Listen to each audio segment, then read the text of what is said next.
Hey guys, what is up? My name is Dave, and welcome to this kind of different video that I'm going to be putting out for you guys. It's kind of similar to the Sarah video that I put out about a week ago. It's a little bit different. It's not like my normal content. I wouldn't necessarily say it's a guide, but maybe just some like tips and trying out new methods that I've been informed of. I'm not claiming to be the first one to try this method, so don't go get all angry and say that I'm trying to steal anyone's ideas. But I was told by a couple people in my live stream and in the comment section about the blood barraging Zammy solo method, and I've been trying it out pretty recently, and I gotta say, it is pretty fantastic.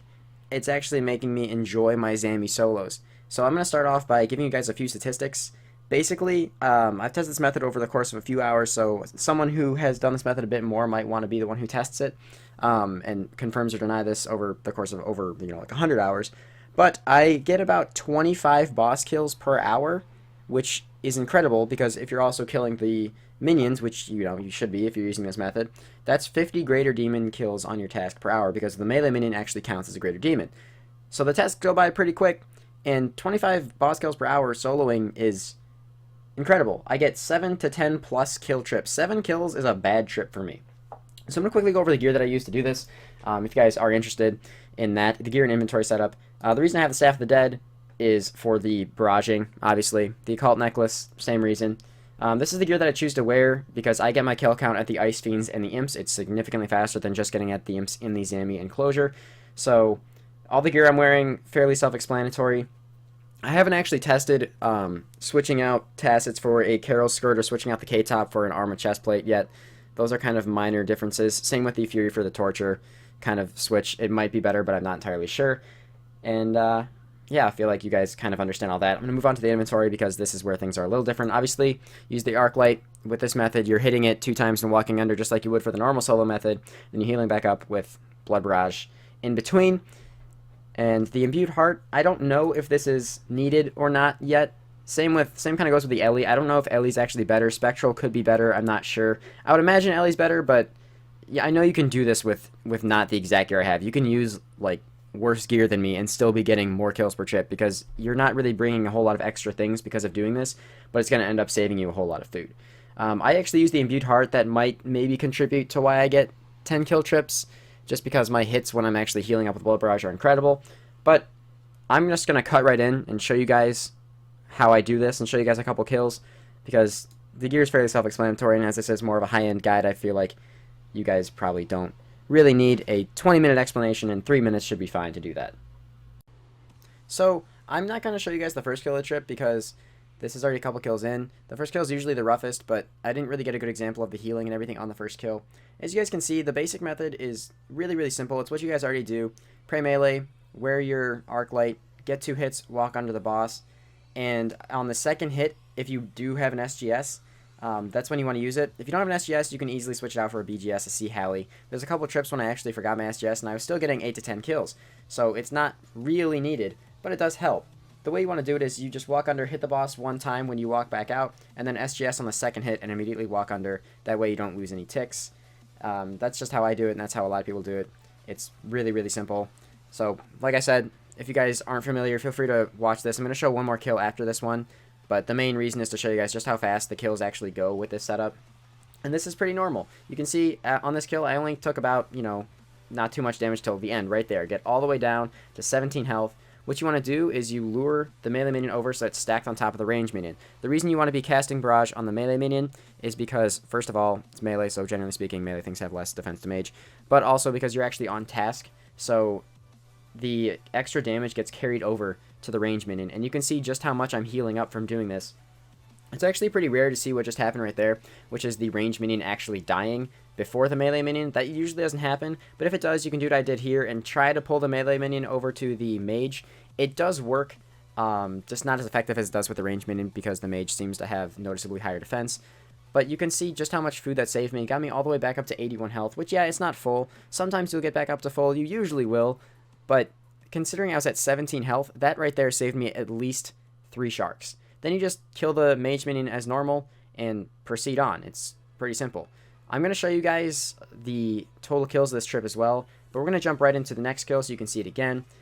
Same as before, hit the boss 2 times, walk under, nothing super complicated.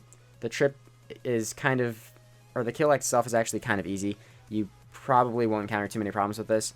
I do have to say, though, for people who are asking, I will show one really bad kill towards the end of this video, because, yeah, not every kill goes this smoothly. Sometimes you get hit a lot. Sometimes Zammy decides he wants to use his spec on you 5 times in a kill. And when that happens, and if it happens your first ever trip trying this, I strongly encourage you to not get discouraged, because it will happen. Just with every other boss in the game, you'll get hit a lot sometimes. You can see right there, I got hit for a 48. 48's a huge hit. And you want to make sure you're eating to about 60 health here. That's where I feel safe. The boss can hit you about, I think 48 or 49 is his max hit. And then the minions can obviously still hit 20. So there's potential to just get randomly ramboed out from 80, but the likelihood's very slim. So generally speaking, 60 is a fairly safe HP. And when it gets closer to the end of the kill, I risk my HP a little bit more, just because I want to get as much use out of the Blood Barrage healing as I can. So, as you can see, boss dies, no problem. Kind of crappy drop, but, you know, eventually you could get something amazing. Then lure the melee minion over to the ranger, super, super easy. And then just Blood Barrage on the melee minion. And you can see my health just spiking back up from doing this. You want to make sure you're praying mage when the minions come out, because the mage is pretty powerful and seems to do a lot more damage than these other two, especially because, you know, mage defense is your lowest in this gear setup. But you can see just how much health I gained back. Straight back up to full health from doing that. And it kills the minions really quickly on top of that, so you don't even have to tank as much damage as you would in other scenarios. So for the next like minute, I'm probably not going to talk, or 30 seconds, and I'll show you guys just a couple of the kills so you know how long the trip actually went on for. I believe this was actually a 10 kill trip.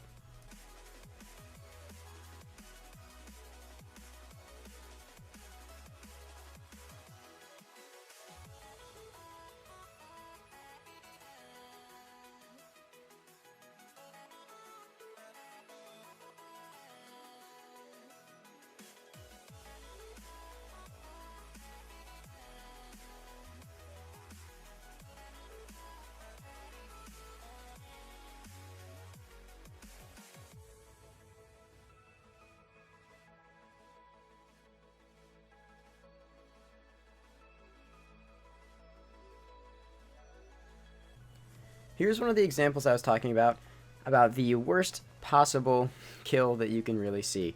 You can see this is the beginning of the trip. I didn't actually show this to you guys for this reason. I wanted to save it for the end, because some people are going to say, you know, I bet it's just that Ellie that's tanking for you. I bet all your kills go super smooth because of that. Well, not all of them do. You can see that I got a 2 potatoes drop and a shark drop right off the bat on the first kill of the trip. And this is the second kill, doing very minimal damage and just getting completely destroyed. So yes, it really does happen. But I'm going to take this time to thank you guys for watching the video. I really hope you guys enjoyed. Please check out my main series. I'm going to leave a link to that on screen now, and I'm going to just ask you guys to check out the links in the description as well, and I hope you guys enjoyed this video. If you guys try it out with different gear setups and find things that actually work better than mine, feel free to let me know, because I do think this is how I'm going to be doing all my Zammy tasks or my Greater Demon tasks in the future. It's pretty easy. Yes, it does work with less gear. I haven't really talked about that before, but my Iron Man friend actually tried it out as well, and he said that it helps him get more kills per trip. Even if it's not as substantial as, you know, a 7 to 10 kill trip, he is actually getting, you know, a couple more kills than he would normally. And he obviously doesn't have an Ellie or anything crazy. He doesn't even have a Staff of the Dead yet. So yes, this does work without a Staff of the Dead as well. Obviously, the more gear you have, the better it'll be. But yeah, let me know what you guys do, and I hope you guys all have an awesome day. Thank you so much for watching, and peace out. There's also a bonus clip after this showing, you know, cool things that happen when you're soloing.